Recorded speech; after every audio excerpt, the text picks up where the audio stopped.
नमस्कार दोस्तों, स्वागत है आप सभी का एक बार फिर से। तो आइए नजर डालते हैं आज दिन भर की तमाम बड़ी खबरें, मुख्य समाचार, today breaking news, headlines news, सभी खबरें महत्वपूर्ण और काम की खबर है। तो वीडियो में बने रहिए और वीडियो को पूरा लास्ट तक जरूर देखिए। तो बढ़ते हैं आज की पहली बड़ी खबर की ओर। चक्रवाती तूफान टाकटे ने मचाई तबाही, आज गुजरात का हवाई दौरा करेंगे पीएम नरेंद्र मोदी। बता दें कि चक्रवाती तूफान टाकटे ने कई राज्यों को भारी नुकसान पहुंचाया है। प्रधानमंत्री नरेंद्र मोदी आज गुजरात और दीव का दौरा करेंगे और चक्रवाती तूफान टाकटे के चलते हुए नुकसान की समीक्षा करेंगे। पीएम मोदी ऊना, दीव, जाफराबाद और महुआ जैसे क्षेत्रों का हवाई सर्वेक्षण करेंगे। इसके बाद वो अहमदाबाद में एक समीक्षा बैठक भी करेंगे। गुजरात में चक्रवात टाकटे से जुड़ी घटनाओं में कम से कम 13 लोगों की जान चली गई, जबकि इसकी वजह से तटीय इलाकों में भारी नुकसान हुआ। चक्रवात से हुए नुकसान के सर्वे के बाद सरकार मुआवजा देगी। बिजली के खंभे तथा पेड़ उखड़ गए तथा कई घरों व सड़कों को भी नुकसान पहुंचा है। दिल्ली सरकार का बड़ा ऐलान, जिन परिवारों में कोरोना से मौत हुई उनको दिए जाएंगे 50,000 रुपए। बता दें कि दिल्ली की आम आदमी पार्टी की सरकार ने आज ऐलान किया है कि राजधानी के उन परिवारों को अनुग्रह राशि के रूप में 50,000 रुपए दिए जाएंगे जिनमें कोरोना की वजह से हुई। अगर किसी परिवार के कमाने वाले सदस्य की मौत कोरोना से हुई तो 50,000 रुपए के साथ ही उनको 2,500 रुपए पेंशन भी दी जाएगी। दिल्ली के मुख्यमंत्री अरविंद केजरीवाल ने यह जानकारी दी है। दिल्ली सीएम अरविंद केजरीवाल ने आज कहा कि ऐसे कई लोग हैं जिनकी कोरोना के कारण मौत हुई है। उन सभी लोगों से हमें सहानुभूति है। हम उस नुकसान को पूरा तो नहीं कर सकते, लेकिन परिवार की मदद कर सकते हैं। ऐसे सभी परिवारों को हम 50,000 रुपए का मुआवजा देंगे। ऐसे कई परिवार हैं जहां कमाने वाले व्यक्ति की मौत हो गई है, उन्हीं की वजह से घर चलता था। ऐसे परिवारों के लिए हमारी सरकार 50,000 रुपए की राशि के साथ 2,500 रुपए प्रति महीने पेंशन भी शुरू कर रही है। उसके अलावा जिन बच्चों के माता पिता या अभिभावक की मौत कोरोना से हुई है उन्हें 2,500 रुपए महीने दिए जाएंगे। उनकी पढ़ाई भी मुफ्त होगी। दोस्तों, अगर आप भी अपने गांव, शहर या अपने राज्य की खबरों को देखना चाहते हैं तो कमेंट में अपने गांव, शहर या राज्य का नाम जरूर लिखें। और अगर आपको अभी तक किसी भी तरह की सरकारी सुविधा का लाभ नहीं मिला है तो वो भी कमेंट करके जरूर बताएं कि सरकार की कौन सी योजना अब तक नहीं पहुंची, जिससे कि आपकी बात हमारे चैनल के माध्यम से सरकार तक पहुंच जाए। तो चलिए बढ़ते अगली बड़ी खबर की ओर। दिल्ली में बढ़ रहे हैं ब्लैक फंगस के मामले, अस्पतालों में 150 मरीज भर्ती, 5 की करनी पड़ी सर्जरी। बता दें कि ब्लैक फंगस के मामले दिल्ली में बढ़ते जा रहे हैं। विभिन्न अस्पतालों में अब तक करीब 150 मामले सामने आ चुके हैं। कई मरीजों के लिए ये अधिक घातक साबित हो रहा है। अपोलो अस्पताल में ब्लैक फंगस के एक मामले में मरीज की आंख तक निकालनी पड़ी है। जानकारी के मुताबिक अपोलो में अभी तक 10 मरीजों का इलाज किया जा चुका है। अपोलो में ब्लैक फंगस के मरीजों का इलाज कर रहे ENT सर्जन डॉक्टर अमित किशोर ने बताया कि पिछले एक हफ्ते में उन्होंने 10 मरीजों का इलाज किया है। इसमें से 5 की सर्जरी की गई है। उन्होंने बताया कि 5 में से 4 की साइनस की सर्जरी की गई है और एक मरीज की साइनस और आंख की सर्जरी की गई है। एक मरीज की आंख निकालनी पड़ी। उन्होंने कहा कि इस संक्रमण से ऊतक यानी टिश्यू खराब होकर काला पड़ जाता है। ऐसी स्थिति में इलाज का असर नहीं होता, उस ऊतक को निकालना पड़ता है। ऊतक के सड़ जाने से हड्डी और मांस गलने लगता है। यह खून की नलियों में पहुंचने के बाद रक्त के प्रवाह को रोक देता है। ऐसी स्थिति में सर्जरी की नौबत आ जाती है। डॉक्टर के मुताबिक बीमारी इतनी गंभीर है कि समय पर इलाज न होने पर यह नाक और जबड़े की हड्डी तक को गला देती है। आंखों की रोशनी चली जाती है। हालांकि समय पर इलाज मिलने पर बहुत हद तक इससे बाहर निकाला जा सकता है। जो मरीज कोविड के साथ डायबिटिक भी हैं, जिनका इम्यून सिस्टम कमजोर है, ऐसे लोगों में संक्रमण का खतरा ज्यादा है। मुंबई से आ रही है राहत भरी खबर, 2.5 महीने बाद मुंबई में 1000 से कम मामले। महाराष्ट्र में कोरोना पॉजिटिविटी रेट 17.2%। बता दें कि देश में कोरोना वायरस की दूसरी लहर ने तांडव मचाया। रोजाना 3 से 4 लाख कोरोना संक्रमितों के आंकड़े सामने आ रहे थे, लेकिन अब धीरे धीरे थोड़ी राहत की खबर मिलनी शुरू हो गई है। मंगलवार को महाराष्ट्र की राजधानी मुंबई से राहत भरी खबर आई। 2.5 महीने बाद पहली बार शहर में पिछले 24 घंटों में कोरोना संक्रमितों की संख्या 1000 से नीचे रही। मध्य प्रदेश सरकार का बड़ा फैसला, कोरोना से जान गंवाने वाले सरकारी कर्मचारियों के परिजनों को देगी नौकरी। बता दें कोरोना महामारी के कारण जान गंवाने वाले सरकारी कर्मचारियों के परिवार के लिए मध्य प्रदेश की शिवराज सरकार अनुकंपा नियुक्ति और विशेष अनुग्रह योजना शुरू करने जा रही है। इस अनुकंपा नियुक्ति में जहां कर्मचारी के परिवार के एक सदस्य को अनुकंपा नियुक्ति दी जाएगी, तो वहीं अनुग्रह योजना में आंगनबाड़ी कार्यकर्ता, सहायिका, आशा कार्यकर्ता, कोर्ट वालों का संबल बनेगी। वहीं परिवार को 5 लाख रुपए की आर्थिक राशि भी दी जाएगी। सोमवार को सीएम ने इसकी घोषणा की है। सीएम शिवराज ने कहा कि अनुकंपा नियुक्ति में महामारी के दौरान यदि किसी कर्मचारी के साथ दुर्भाग्यपूर्ण घटनाएं होती है तो उनके परिवारों की देखभाल करने की जवाबदारी सरकार की होगी। इसलिए राज्य शासन 2 योजनाएं बनाई जा रही है। पहली योजना में मुख्यमंत्री कोविड-19 अनुकंपा नियुक्ति योजना और मुख्यमंत्री कोविड-19 विशेष अनुग्रह योजना।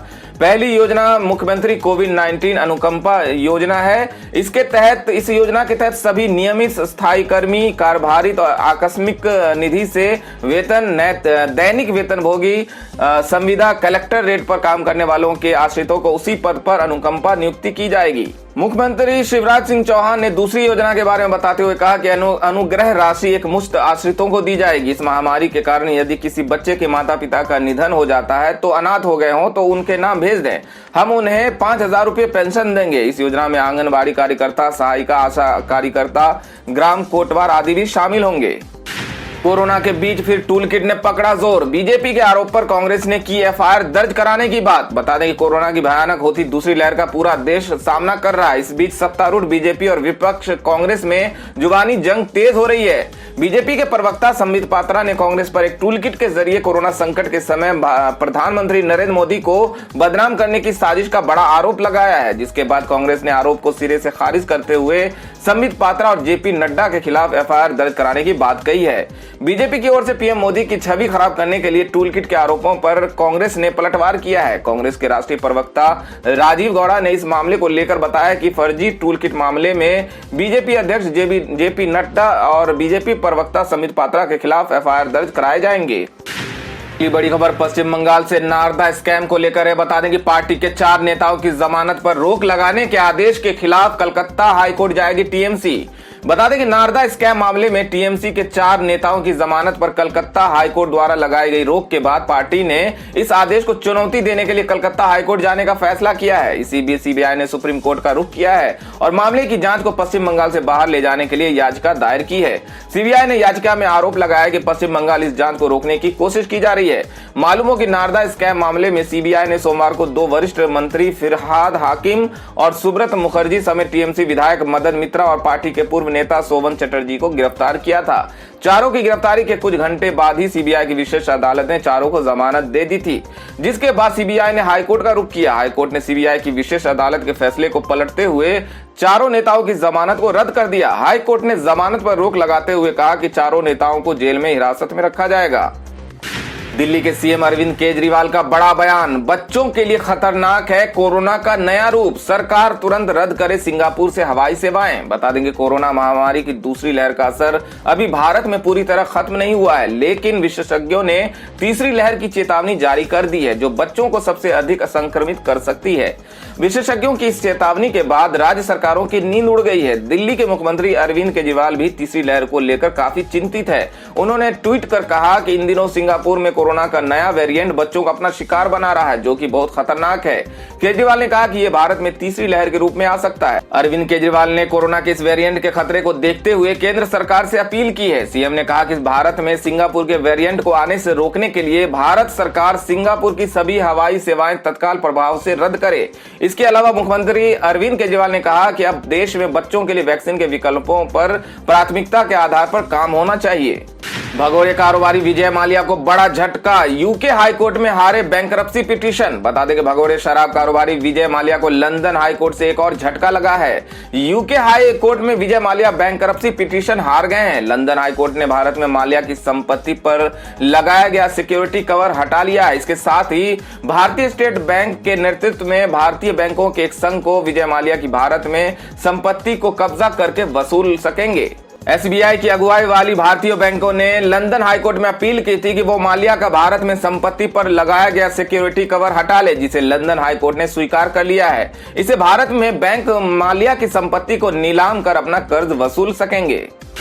ठेले पर हवन का धुआं लेकर शंख बजाते हुए मेरठ की गलियों में घूमे भाजपा नेता, कहा इससे भागेगा कोरोना। बता दें कि उत्तर प्रदेश के मेरठ जिले से एक ऐसा मामला सामने आया है जिसे सुनकर आप भी चौंक जाएंगे।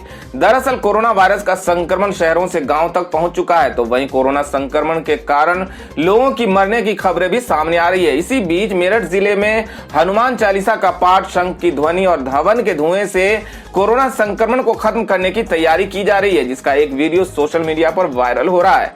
मेरठ जिले में भारतीय जनता पार्टी के नेता कोरोना संक्रमण को खत्म करने के लिए हनुमान चालीसा का पाठ करके हवन का धुआं मलिन बस्ती में घुमा रहे हैं। साथ ही ऐसा दावा किया जा रहा है कि शंख की ध्वनि से वायुमंडल में फैला वायरस खत्म हो जाएगा, जिसका वीडियो सोशल मीडिया पर वायरल हो रहा है। मीडिया रिपोर्ट्स के मुताबिक बीजेपी नेता गोपाल शर्मा ने कहा कि देशी गाय के गोबर, मूत्र, दूध, घी से कई बीमारियां भागती है, इसलिए उन्होंने देशी गाय के गोबर से बने कंडों का हवन किया है। उन्होंने एक ठेले पर हवन कुंड रखा और गलियों में धुआं किया।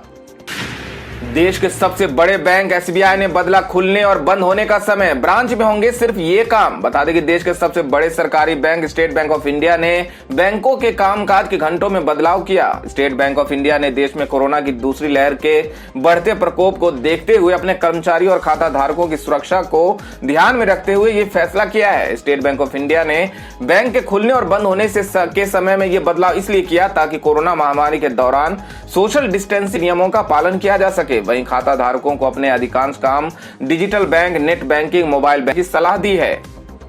सोने और चांदी की ताजा भाव की बात की जाए तो सराफा बाजार में सोने के दाम में 2300 रुपए प्रति 10 ग्राम की बढ़ोतरी देखने को मिली। आज सोने का दाम 48,437 रुपए प्रति 10 ग्राम पर रहा। वहीं चांदी की कीमत में 800 रुपए प्रति किलोग्राम की वृद्धि दर्ज की गई। इससे चांदी की कीमत 73,960 रुपए प्रति किलोग्राम पर पहुंच गई। बात कर लेते हैं आज के मौसम समाचार की। बता दें कि चक्रवाती तूफान ताकते का असर उत्तर भारत के मौसम पर भी दिखाई दे रहा है। मौसम विभाग के अनुसार उत्तर प्रदेश, राजस्थान और हरियाणा के अधिकतर इलाकों में बारिश का अनुमान है। वहीं पश्चिमी विक्षोभ यानी वेस्टर्न डिस्टर्बेंस के कारण भी अगले 2-3 दिनों में उत्तर भारत की मौसमी गतिविधियों में बदलाव होने की उम्मीद है।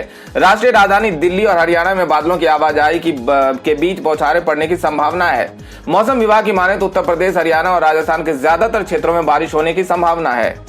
तो दोस्तों ये थी अब तक की सभी बड़ी खबरों की अपडेट्स। टुडे ब्रेकिंग न्यूज और लेटेस्ट खबरों को देखने के लिए हमारे चैनल को सब्सक्राइब जरूर कर लें। वीडियो लाइक और शेयर जरूर कर दें अपने दोस्तों और रिलेटिव्स के साथ। तो दोस्तों आपसे फिर मिलेंगे काम की खबरों और सरकारी योजनाओं की एक और नई वीडियो के साथ। तब तक के लिए धन्यवाद दोस्तों।